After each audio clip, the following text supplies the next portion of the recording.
So lovely to meet you, Donna. My name's Lexi. Well, my full name is Lexi Duberry. I'm known as Lexi. I'm currently a football coach and youth mentor by trade. I do various other things freelancing wise just to help support financially. However, my main passion is solely just giving back to the youngsters of today and using my story to generate a form of guidance or use my experience to give some sort of insight into some of the worlds young children would like to go into, especially football and professional football being one of those. Um, where do I start? I grew up in the East London area. Um, so we used to go to my nan's house pretty much every Sunday as like a family tradition, and I spent the majority of my time with two of my male cousins. My nan has a decent sized garden, and pretty much every week we was in the garden playing football.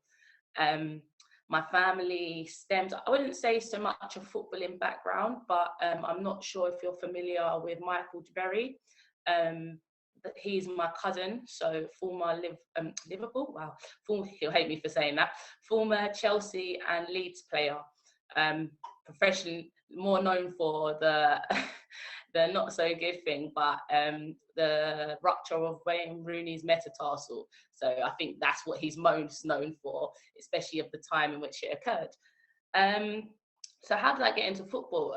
Pretty much, as I said, playing football with my cousins at my nan's house on a weekend. My family are strong Arsenal supporters, having grown up in the Islington Archway area. So as young as I remember, probably about 3, 4, I remember gathering at my nan's house with the family and watching football pretty much week in, week out. With Michael playing also, we used to look into his games as well.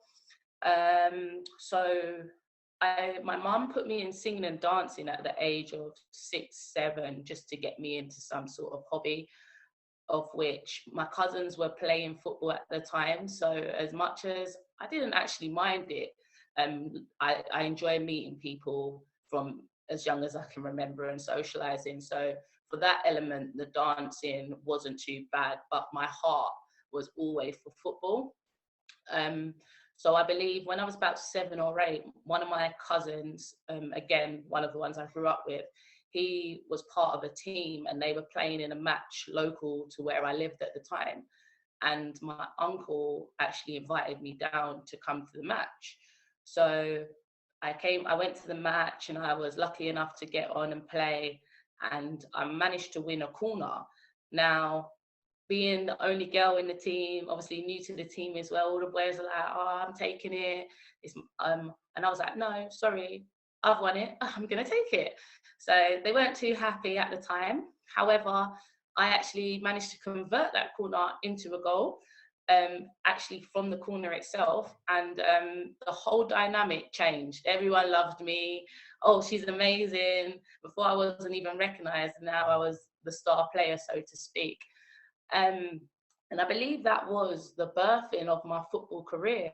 So that was about the age of 7 or 8. I continued to play, so I came out of the dancing and my mum looked for a team alongside the help of my uncle, and I started my footballing career at Redbridge Raiders. So it was new to me, I guess, like playing matches every week, training throughout the week, but I absolutely loved it. I think even to this age, especially like with the times we're going through, a lot of people are looking for avenues in which they're focusing more on their skill sets and their talents to progress within life. And as much as I dig deep within, the only thing I can say I'm truly passionate about is football. So at the age of so I played for Redbridge, I think from the age of 8 or 9 up until about 11, of which at that age I also moved areas. So I was initially based in Dagenham, and then I moved to Redbridge, where I was playing for Redbridge Raiders. whilst I moved areas, I also moved school. And the first thing that I requested for when joining the school was if there was a football team. Um, at that age, we're talking, so I was 10, 11, so we're talking about 16 years ago now. Women's football wasn't as at a height of which it is today. So I actually joined the boys team, which was the only team at the school at the time. Fortunately for me, there was a tournament that they conduct yearly, and it was a mixed team tournament. So you had to have an equal number of girls and boys, regardless of the talent. It was just bringing everyone together. So I attended this tournament alongside my school, of which we won. And I was fortunate enough to be selected and score the winning penalty. So I got a bit more publicity than I imagined, so to say. And yeah, there was actually a scout there for Leyton Orient female team, of which, again, at this time, I wasn't aware of the professional level of women's football. I'd always just thought, oh, it's for men, or the academies are for young boys. I wasn't to the slightest aware that there was something in place for young women. So I was scouted by the Leyton Orient scout at the time, of which I then had to attend a trial.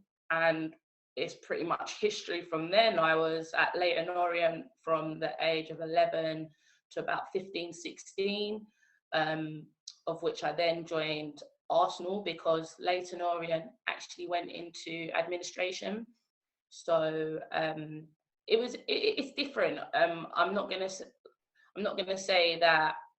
How can I put it? I'm not gonna say that I was scouted after to go to Arsenal and Chelsea, because back then, for women at least, or young ladies, you could email or phone the team to get a trial, of which I did. And I attended both Arsenal and Chelsea at the time. Was successful in both, but being a Gooner at heart, there was only one way I was going to go. So my playing career pretty much came to an end around those ages due to injury. I did play for the odd Tottenham and West Ham as an adult, but again, the women's football leagues are slightly different to the men. So whereas right now, those teams, Tottenham, which it hurts my heart to say, but I was a part of them once upon a time, but Tottenham and West Ham were more of a, so to speak, championship League One sort of rating compared to the Premiership rating they are now, in the women's league, that is. So yes, injury. Where do we start? So I was at Leyton Orient, playing for the under-14s, I believe, at the time, and I was called up to represent the older age group. And we were playing what they call a triangular match. So you play two teams in one day, but rather than playing the full 90 minutes, I think it's a 60-minute game per team. So I was called up for the older age group, of which initially I didn't want to play, solely for the fact I captained the under-14s team, and we had such a good rapport and chemistry within the girls. It was like I felt like part of me was being taken away, although it was such a great opportunity to play up. Anyway, I took the chance, and I did play in the older age group. However, 10 minutes into the game, I suffered, I underwent a bad tackle, which resulted in me fracturing my knee. And yeah, there was much more that happened, but obviously at that time, until I had the MRI or X-ray, I wasn't aware of the extent of damage that had been caused. I attended the hospital. I then went for X-rays and so forth to find out that I'd actually ruptured my ACL ligament. I'd also ruptured the meniscus and cartilage.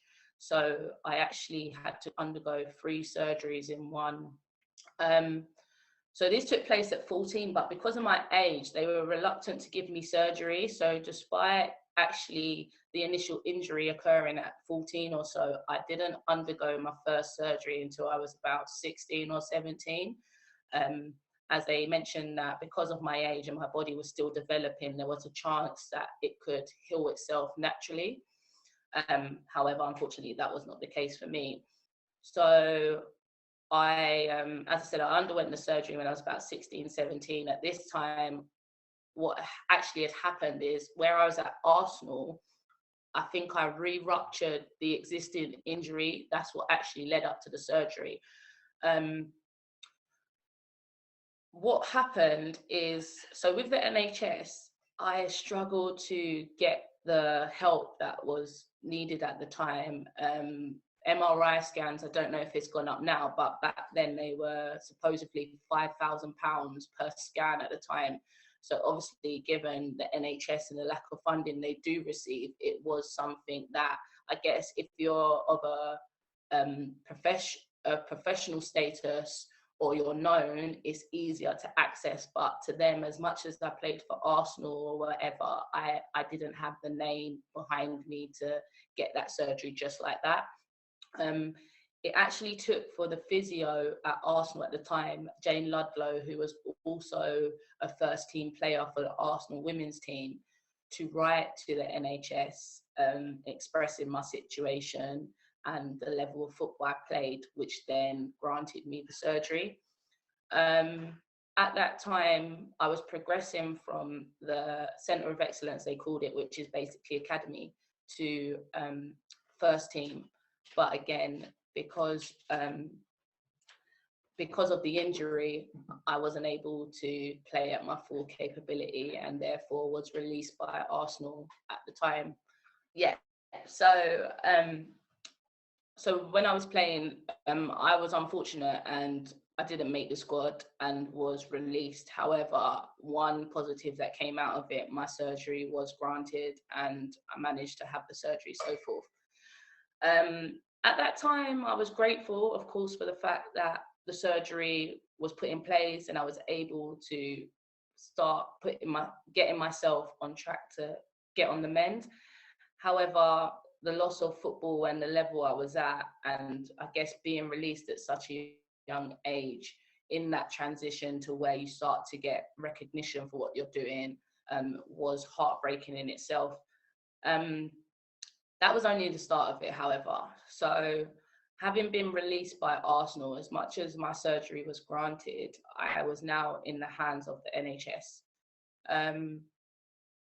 The surgery, as I mentioned, I had three surgeries in one, of which I ended up having a cast from my ankle up into my thigh for about, I believe, probably, I'd be lying if I told you the dates specifically, but I'd say about a month.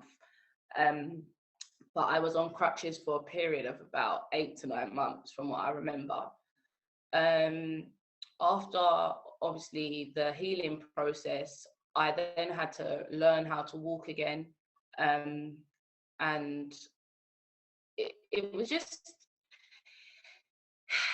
such a struggle, because I believe, obviously, if I was still in a club, I would have had the support and the sporting support, in the sense of the requirements that I needed to return to the game, rather than just the healing in itself, which obviously the NHS doesn't provide.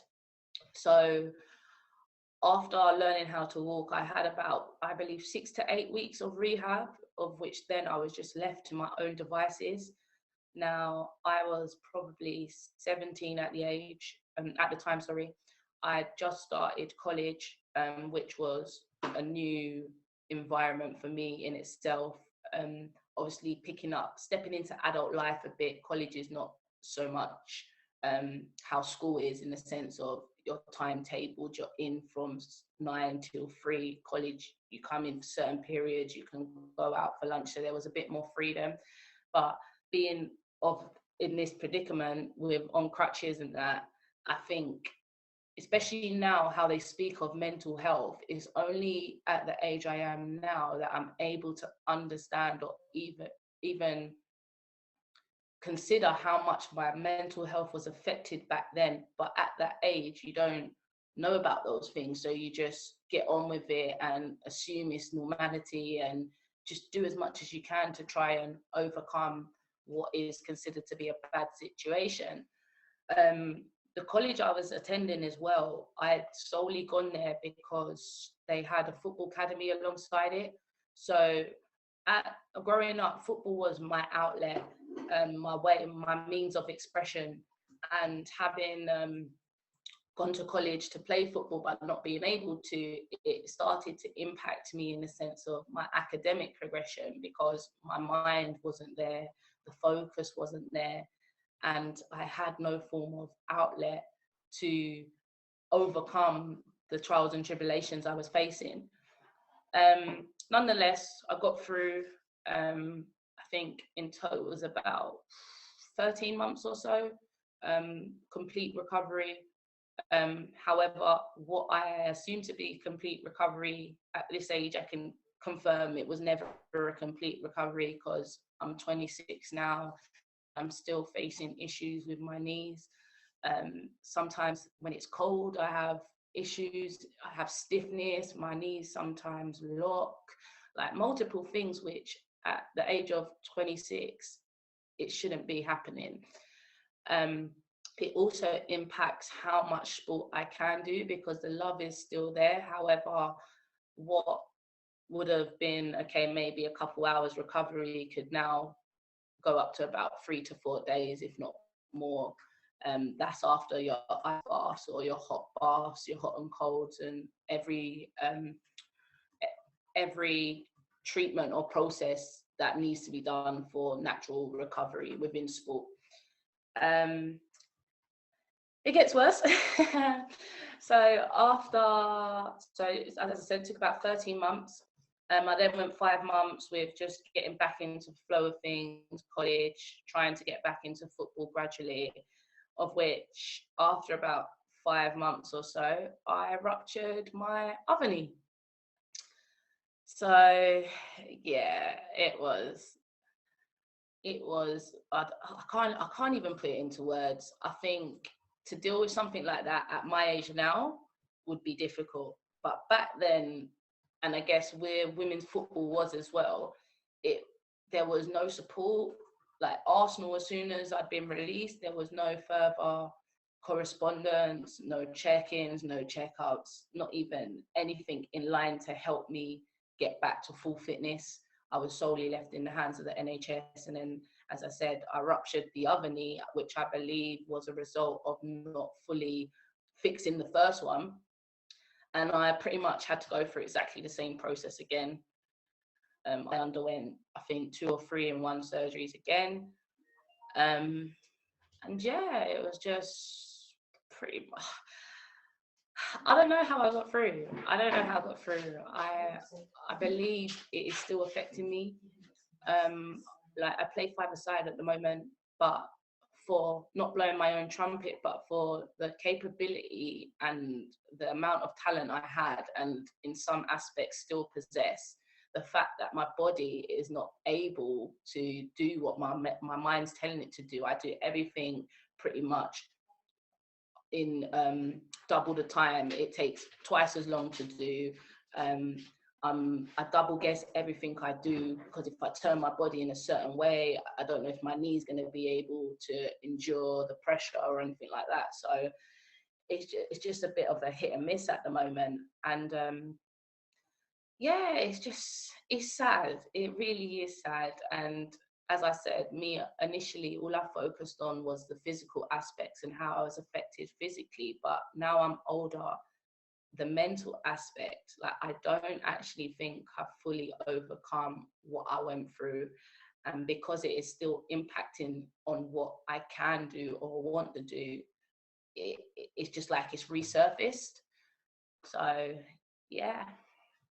Currently, I'm a football coach and youth mentor, as mentioned earlier. I work alongside a company called Goals for Girls. This company is my first, probably major stepping stone, which is in alignment to my core values and what I want to do within life. I think after my injury, because obviously being a woman and certain things women have to go through in life, my focus was more on trying to build a career or trying to generate an income rather than what I was passionate about. However, after doing that for so long, it, it took me back to where I'd come from. And it was like, no amount of money is gonna make me feel content. The only way I feel content is being able to give back to the young children what I didn't receive. I would not wish what I went through on anyone. So, as I said, I work for Goals for Girls. What they do, they're an initiative whereby they go into schools in East and South East London, and we basically teach young ladies between the ages of 11 and 16 about the things that the curriculum doesn't teach them. So certain things like we touch on body image, we touch on mental health, we touch on like society and social media and how it impacts you, loving yourself, and just building up that internal self-esteem and encouraging girls that you can be anything you want, and don't allow what's going on outside, the distractions, the corruption, the a lot of the stuff they come across, which gives off a lot of negativity to such young minds. We try and take them away from what they're in every day and bring them back to themselves and just allow them to express themselves through football. We use football, but obviously as well through our sessions. So we do a lot of like icebreakers, and my class in particular, they're very musically orientated. So we use music to help them express whatever they may be going through. With regards to mentoring, I also work for another company called Precious Moments and Health Limited, whereby I do one-to-one mentoring with young girls and boys between the ages of 11 and 18 that are going through various different issues, whether that be at home, at school, mental health, physical health, any disabilities or anything of the sort. And again, just use what I naturally possess. Obviously, there is a level of qualification or professionalism behind it. However, a lot of what I project is just through my experience, what I morally and ethically believe. And as long as it meets the criteria and stays within the